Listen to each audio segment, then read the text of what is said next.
Hello and welcome to the Cultured Bumpkin. This is the start of Sense and Sensibility in Glorious American Southern. So, I'm Jake. I am a voice actor and audiobook narrator, voiceover coach, etc. And I love Jane Austen. I love classic literature in general, poetry, short stories, audiobooks, that kind of thing. So, on this, what I do here, if you're new, is I record live and then I pull the audio, edit it to the best of my ability. Sometimes I'll miss stuff, but it's going to be an audiobook, and then I'll post it back onto YouTube for free. And you can listen to it as an audiobook. And then, and obviously, YouTube runs ads, whether we like it or not. I also have a Patreon, $3 a month. It's like little Jake's Netflix, and you can listen to anything, and it's all ad free. Either way, there's a lot of good literature if you like that kind of thing. So tonight we're starting Sense and Sensibility. I ran several polls on Instagram, on that kind of thing, and that's what we came up with, Sense and Sensibility. But never fear, if you voted for Northanger Abbey or Emma or North and South by Elizabeth Gaskell or A Tale of Two Cities by Charles Dickens, oh, we'll get to them. But tonight it's Sense and Sensibility is what we will start. Excuse me. So, without further ado, let's get right to it.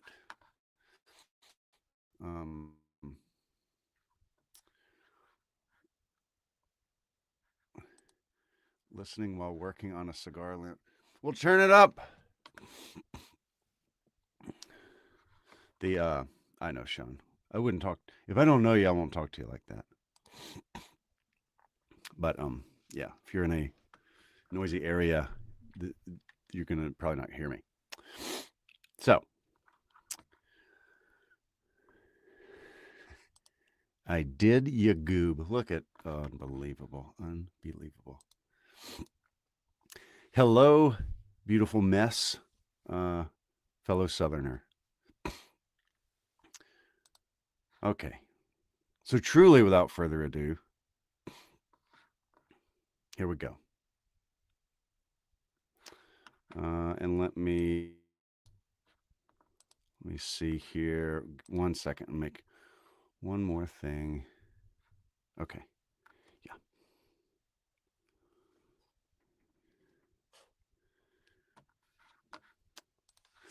All right. Sense and Sensibility by Jane Austen. Narrated by Jake Phillips. Chapter 1. The family of Dashwood had long been settled in Sussex.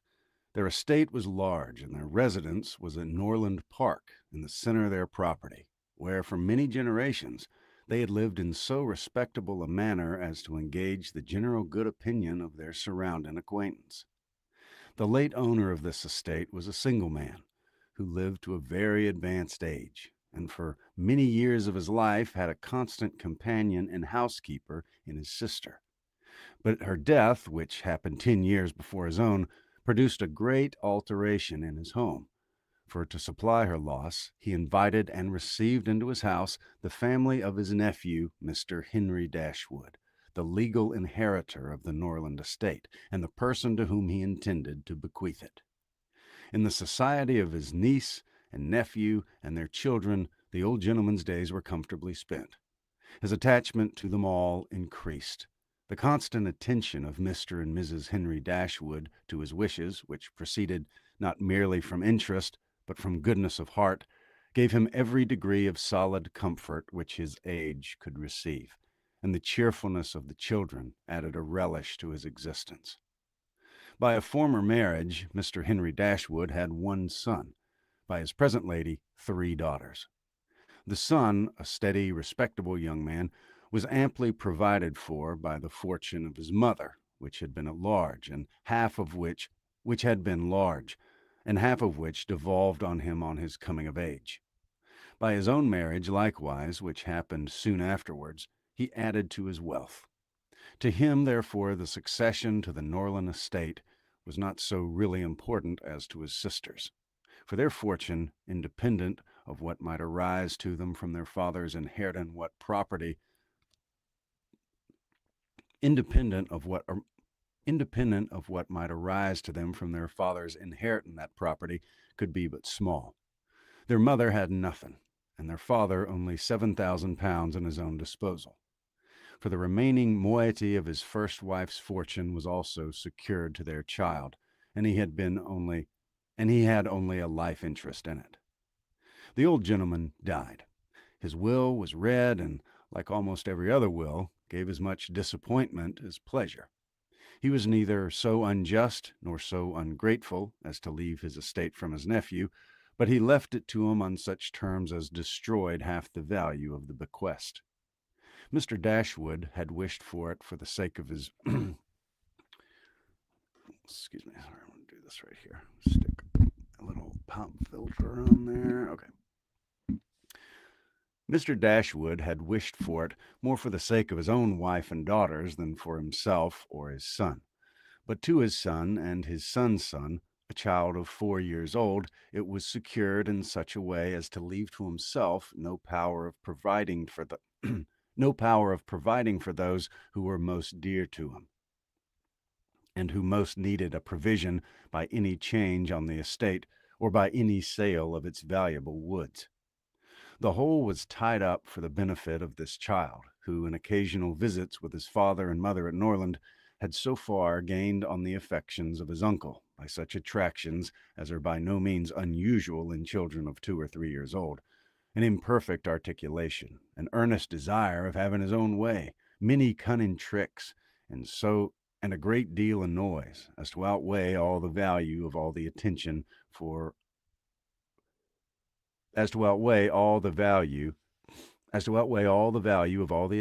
which for years he had received from his niece and her daughters.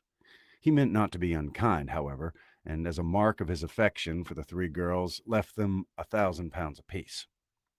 Mr.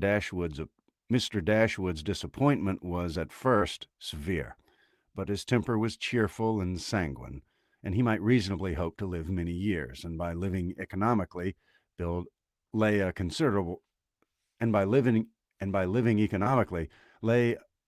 a considerable sum from the produce of an estate already large and capable of almost immediate improvement. But the fortune, which had been so tardy in coming, was his only one 12-month. He survived his uncle no longer, and £10,000, including the late legacies, was all that remained for his widow and daughters. His son was sent for as soon as his danger was known, and to him Mr. Dashwood recommended, with all the strength and urgency which illness could command, the interest of his mother-in-law and sisters.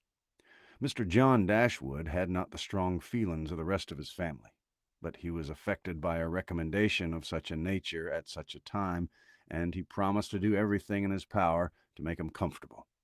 His father was rendered easy by such an assurance, and Mr. John Dashwood had then leisure to consider how much there might prudently be in his power to do for them. He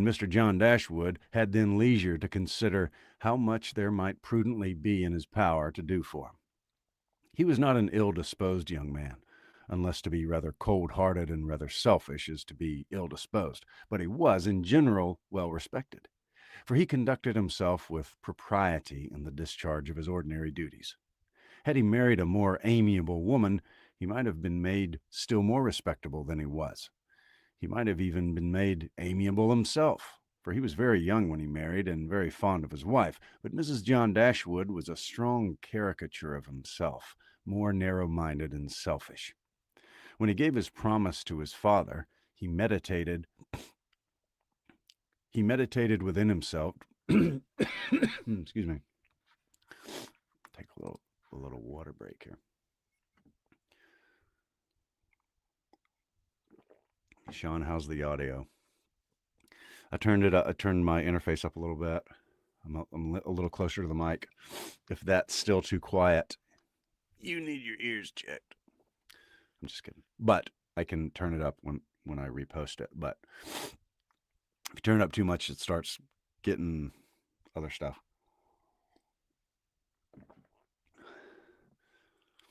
Very nice, very nice, very nice. Glad to hear it. Thank you, sir. All right. Back to it. Well, yeah, I figured that. Okay, whoops.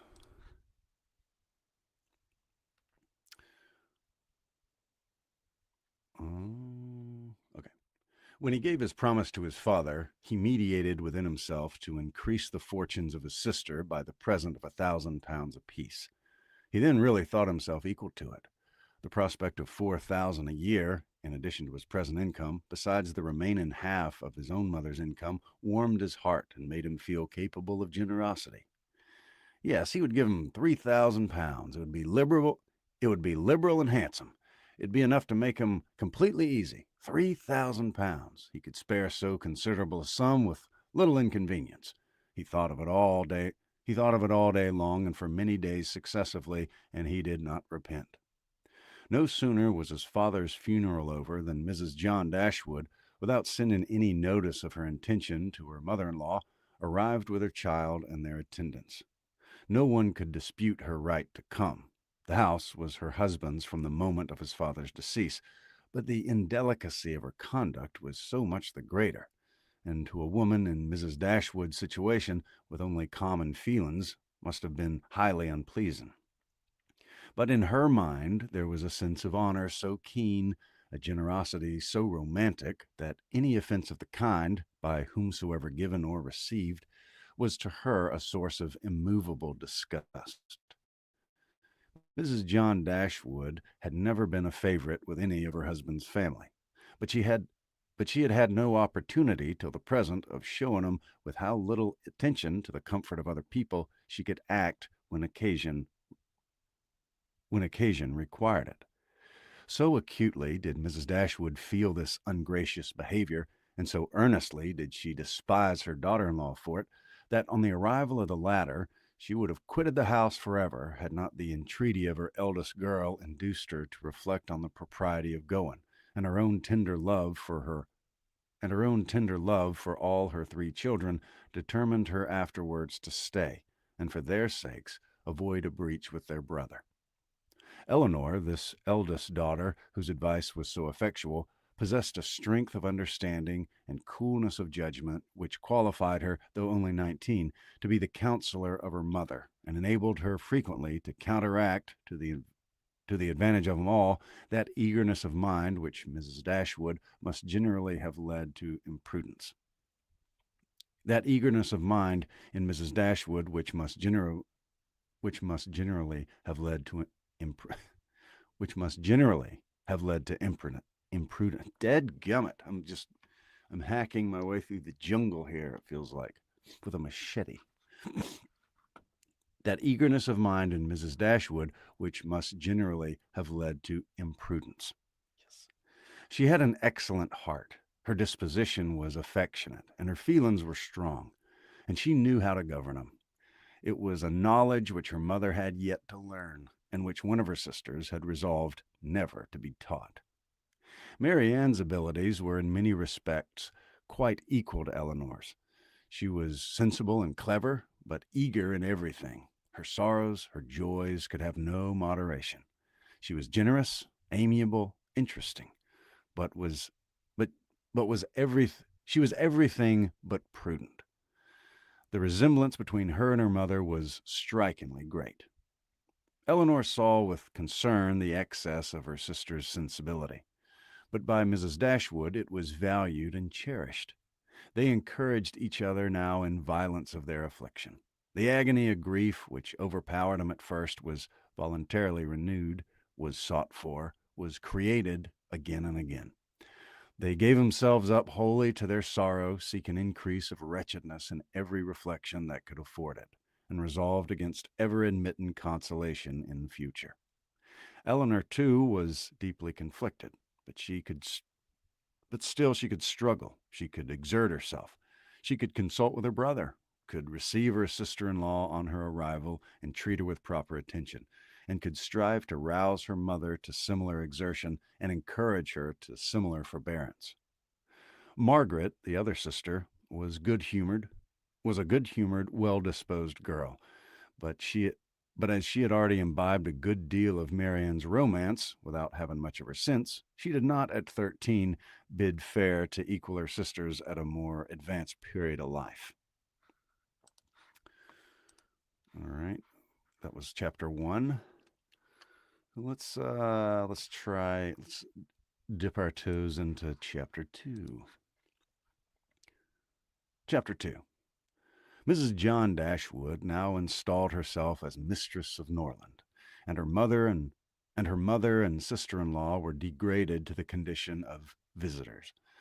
As such, however, they were treated by her with quiet civility, and by her husband with as much kindness as he could feel toward anybody beyond himself, his wife, and their child. He really pressed them with some earnestness to consider Norland as their home, and as no plan appeared so eligible to Mrs. Dashwood as remaining there till she could accommodate herself with a house in the neighborhood, his invitation was accepted. A continuance in place where everything reminded her of former delight was exactly what suited her mind. In seasons of cheerfulness, no temper could be more cheerful than hers, or possess in a greater degree that sanguine expectation of happiness, which is happiness itself. But in sorrow, she must be equally carried away by her fancy, and as far beyond consolation as in pleasure, she was beyond alloy. Mrs. John Dashwood did not at all approve of what her husband intended to do for his sisters. To take £3,000 from the fortune of their dear little boy would be impoverishing him to the most dreadful degree. She begged him to think again on the subject. How could he answer it to himself to rob his child, and his only child, too, of so large a sum? And what possible claim could the Miss Dashwoods, who were related to him only by half-blood, which she considered as no relationship at all, have on his generosity to so large an amount? It was very well known that no affection was ever supposed to exist. It was very well known that no affection was ever supposed to exist between the children of any man by different marriages, and why he was to ruin himself and their poor little Henry by giving away all his money to their half-sisters.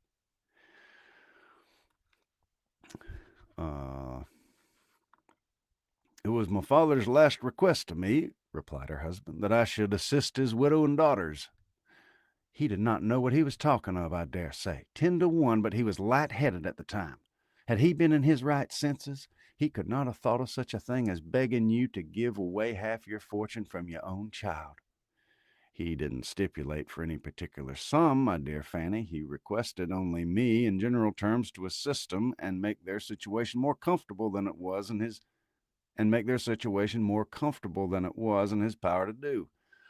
Perhaps it should have been as well if we'd left it wholly to myself.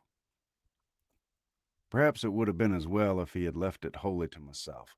He could hardly suppose I should neglect him, but as he required the promise, I could not do less than give it. At least I thought so at the time. The promise, therefore, was given and must be performed. Something must be done for 'em whenever they leave Norland and settle in a new home. Well, then, let something be done for 'em, but that something need not be £3,000. Consider, she added, that when money is once parted with, it can never return. Your sisters will marry, and it'll be gone forever. If, indeed, it could be restored to our poor little boy. Why, to be sure, said her husband very gravely, that would make a great difference. The time may come when Henry will regret that so large a sum was parted with. If he should have a numerous family, for instance, it would be a very convenient addition. To be sure it would. Well, perhaps then it would be better for all the parties if the sum were diminished one half. £500 would be a prodigious increase to their fortunes. Oh, beyond anything great. What brother on earth would do half so much for his sisters, even if really his sisters, and as it is, only half-blood? But you have such a generous spirit. I would not wish to do anything mean, he replied. One had rather on such occasions do too much than too little.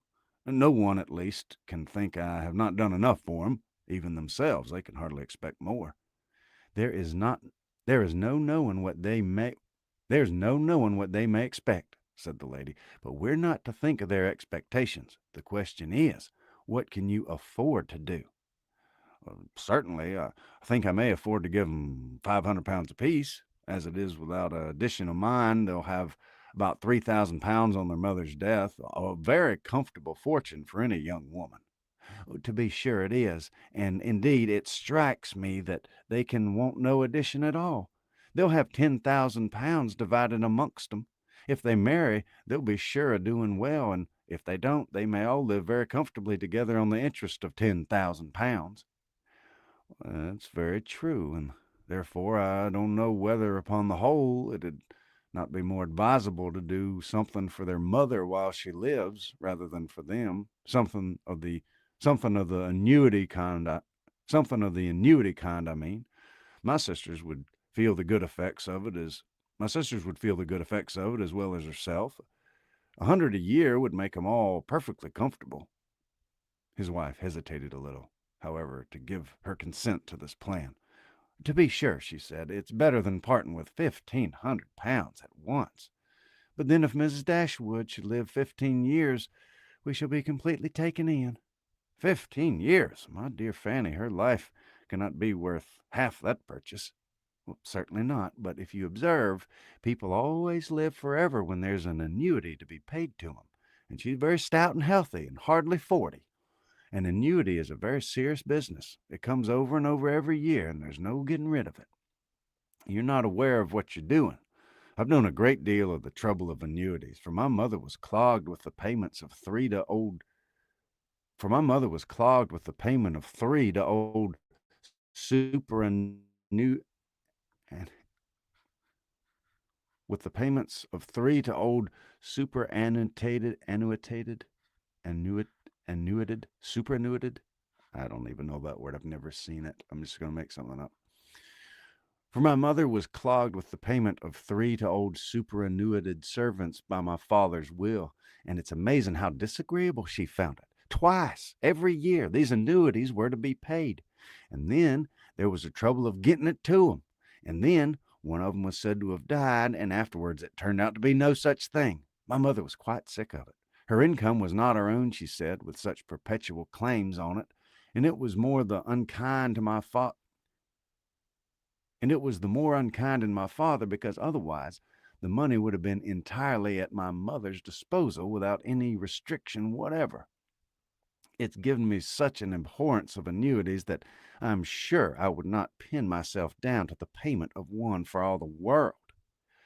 Well, it certainly is an unpleasant thing, replied Mr. Dashwood, to have those kind of yearly drains on one's income. One's fortune, as your mother justly says, is not one's own. To be tied down to the regular payment of such a sum on rent every day is by no means desirable. It takes away one's independence. Undoubtedly. And after all, you have no thanks for it. They think themselves secure. You do not do more than what is expected, and it raises no gratitude at all. If I were you, whatever I did should be done at my own discretion entirely. I would not bind myself to allow anything yearly. It may be very inconvenient some years to spare 100 or even £50 from your own expenses. I believe you're right, my love. It'd be better if there should be no annuity in the case. Whatever I may give them occasionally will be far greater assistance than a yearly allowance, because they would only enlarge their style of living if they felt sure of a larger income and would not be sixpence the richer for it at the end of the year. It will certainly be much the best way. A present of £50 now and then will prevent their ever being distressed for money, and I think be amply discharging my promise to my father. To be sure it will. Indeed, to say the truth, I'm convinced within myself that your father had no idea of your giving him any money at all. The assistance he thought of, I dare say, was only such as might be reasonably expected of you. For instance, such as looking out for a comfortable small house for them, helping them move their things, and sending them presents of fish and game and so forth whenever they're in season. I'll lay my life he meant nothing farther. Indeed, it'd be very strange and unreasonable if he did. But Do but consider, my dear Mr. Dashwood, how excessively comfortable your mother-in-law and her daughters may live on the interest of £7,000, besides the £1,000 belonging to each of the girls, which brings them in £50 a year apiece, and of course they'll pay their mother for their board out of it. Altogether, they'll have 500 a year amongst them, and what on earth can 4 women want for more than that? They will live so cheap. Their housekeeping will be nothing at all. They'll have no carriage, no horses, and hardly any servants, and they'll keep no company, and they can have no expenses of any kind. Only conceive how comfortable they'll be. 500 a year! I'm sure I can't imagine how they'll spend half of it. And as to your giving them more, it's quite absurd to think of. They'll be so much more able. They'll be much more able to give you. They'll be much more able to give you something. Upon my word, said Mr. Dashwood, I believe you're perfectly right. My father certainly could mean nothing more by his request to me than what you say. I clearly understand it now, and I'll strictly fulfill my engagement by such acts of assistance and kindness to him as you've described. When my mother removes into another house, my services shall be readily given to accommodate her as far as I can. Some little present of furniture, too, may be acceptable to him then. Certainly, returned Mrs. John Dashwood, but however, one thing must be considered. When your father and mother moved to Norland, though the furniture of Stanhill was sold, all the china, plate, and linen was saved, and now is left to your mother. Her house will be therefore almost completely fitted up as soon as she takes it. That's a material consideration, undoubtedly, a valuable legacy indeed. And yet some of the plate would have had a very pleasant addition to our own stock here. Yes, and the set of china breakfast is twice as handsome as what belongs in this house. A great deal too handsome, in my opinion, for any place they can afford to live in. But, however so it is, your father thought only of them, and I must say this, that you owe no particular gratitude to him, nor attention to his wishes, for we very well know if he could, he would have left him almost everything in the world to him. This argument was irresistible. It gave to his intentions whatever of decisions was wanting before, and he finally resolved that it would be absolutely unnecessary, if not highly indecorous, to do more for the widow and children of his father than such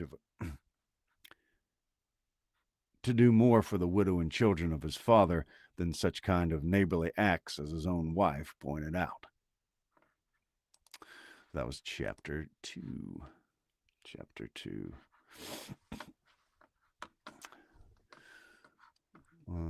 Let's see here. We'll do chapter 3. This has 50 chapters total, and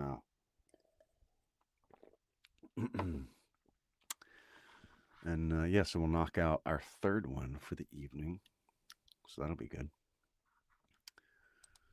All right. Chapter 3. Mrs. Dashwood remained at Norland several months, not from any disinclination to move when the sight of every well-known spot ceased to raise the violent emotion which it produced for a little while. Not from any disinclination to move when the sight of every well-known spot ceased to raise the violent emotion which it produced for a while. For when her spirits began to revive, and her mind became capable of some other exertion than that of heightening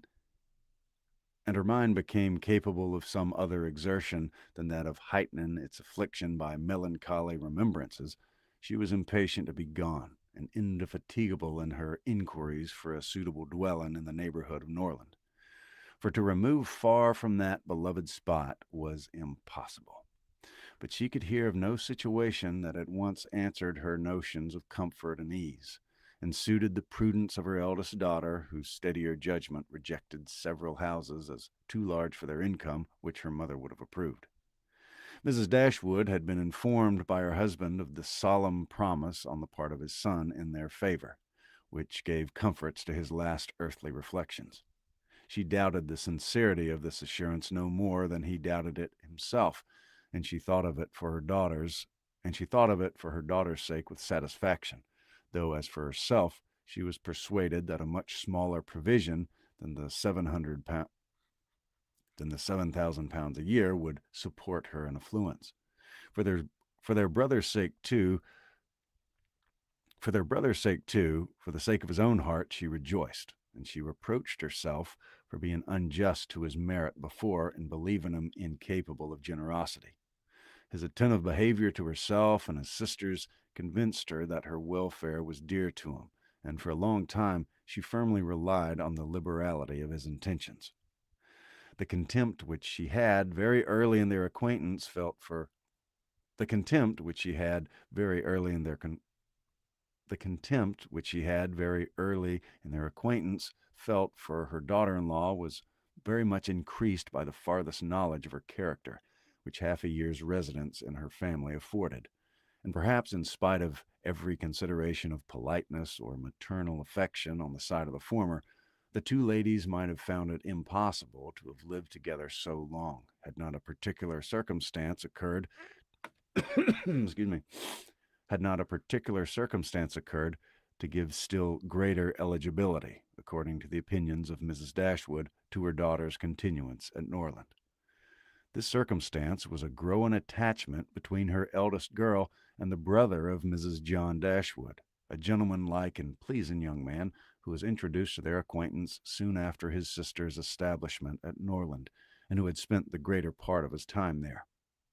Some mothers might have encouraged the intimacy from motives of interest, for Edward Ferrars was the eldest son of a woman who had died very rich, and some might have repressed it from motives of prudence, for except a trifling sum, the whole of his fortune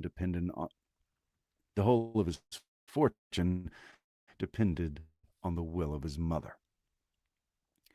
But Mrs. Dashwood was alike uninfluenced by either consideration. It was enough for her that he appeared to be amiable, that he loved her daughter, and that Eleanor returned the partiality. It was contrary to every doctrine of hers that difference of fortune should keep any couple asunder who were attracted by resemblance of disposition, and that Eleanor's merit should not have been acknowledged by everyone who knew her was to her comprehension impossible. Edward Ferrars was not recommended to their good opinion by any peculiar graces of person or address. He was not handsome, and his manners required intimacy to make them pleasing.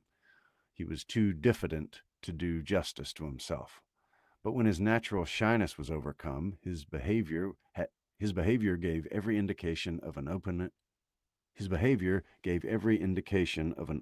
affectionate heart. His understanding was good, and his education had given it solid improvement. He was neither fitted by abilities nor disposition to answer the wishes of his mother and sister, who longed to see him distinguished, as they hardly knew what. They wanted him to make a fine figure in the world in some manner or other. His mother wished to interest him in political concerns, to get him into Parliament, or to see him connected with some of the great men of the day. Mrs. John Dashwood wished it likewise, but in the meantime, till one of these superior blessings could be obtained, it would have quieted her ambition to see him driving a barouche. But Edward had no turn for great men or barouches. All his wishes centered in domestic comfort and the quiet of private life. Fortunately, he had a younger brother who was more promising. Edward had been staying several weeks in the house before he engaged much of Mrs.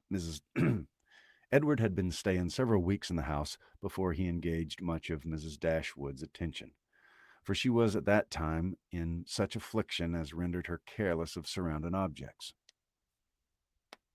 She saw only that he was quiet and unobtrusive, and she liked him for it. He did not disturb the wretchedness of her mind by ill-timed conversation. She was first called to observe and approve him farther by a reflection which Eleanor chanced one day to make on the difference between him and his sister. It was a contrast which recommended him most forcibly to her mother. It's enough, said she, to say that he's unlike Fanny. To say that he's unlike Fanny is enough. It implies everything amiable. I love him already. I think you'll like him, said Eleanor, when you know more of him. Like him, replied her mother with a smile. I feel no sentiment of approbation inferior to love. You may esteem him. I've never known yet what it was to separate esteem and love. Mrs. Dashwood now took pains to get acquainted with him. Her manners were attaching and soon banished his reserve. She speedily comprehended all his merits. The persuasion of his regard for Eleanor perhaps assisted her penetration, but she felt assured of his worth, and even that quietness of manner which mitigated against all her established which militated against all her established ideas of what a young man's address ought to be, was no longer uninteresting when she knew his heart to be warm and his temper affectionate. No sooner did she perceive any symptom of love in his behavior to Eleanor than she considered their attachment serious. Then she considered their serious attachment as certain, and looked forward to their marriage as rapidly approaching. In a few months, my dear Marianne, said she, Eleanor will, in all probability, be settled for life. We shall miss her, but she will be happy. Oh, Mamma, how shall we do without her? My love, it'll be scarcely a separation. We'll live within a few miles of each other and meet every day of our lives. You'll gain a brother, a real affectionate brother. I have the highest opinion in the world of Edward's heart. But you look grave, Marianne. Do you disapprove your sister's choice? Perhaps, said Marianne. I may consider it with some surprise. Edward's very amiable, and I love him tenderly, but yet he's not the kind of young man. There's something wanting. His figure's not striking. It has none of the grace which I should expect in the man who could seriously attach my sister. His eyes want all that spirit, that fire which at once announced virtue and intelligence. And besides all this, I'm afraid, Mamma, he has no real taste.